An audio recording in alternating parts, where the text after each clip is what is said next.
আসসালামু আলাইকুম dear audience, আশা করি সকলে ভালো আছেন, সুস্থ আছেন। তো বরাবরের মতো আজকে একটি নতুন ইসলামিক গল্পটি আপনাদের সামনে হাজির হলাম। গল্পটি হচ্ছে এমন, এক লোক অনেক গরিব, তার সমাজের মধ্যে চলতে অনেক কষ্ট হয়, সে দিন আনে দিন খায়, কিন্তু তার মনে অনেক বড় আশা, তার মনে অনেক স্বপ্ন, সে কুরবানি দিবে।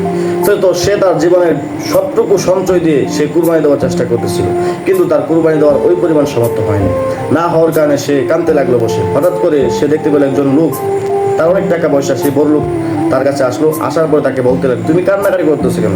সেই ব্যক্তি বলতে লাগলো, স্যার, আমার অনেক দিনের স্বপ্ন, আমার সারা জীবনের সঞ্চয় জমাইছি আমি কুরবানি দেওয়ার জন্য, তারপরও আমার সেই সঞ্চয় কুরবানি দেওয়ার মতো উপযুক্ত হচ্ছে না স্যার।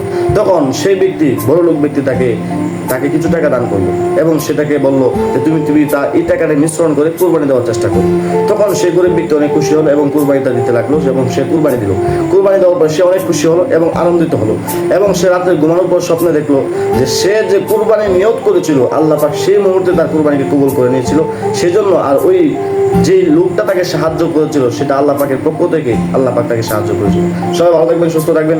যদিও আমরা অনেক মানুষ গরিব রয়েছে, তাদের কোনো সামর্থ্য নাই, কিন্তু চেষ্টা করি কুরবানি দেওয়ার।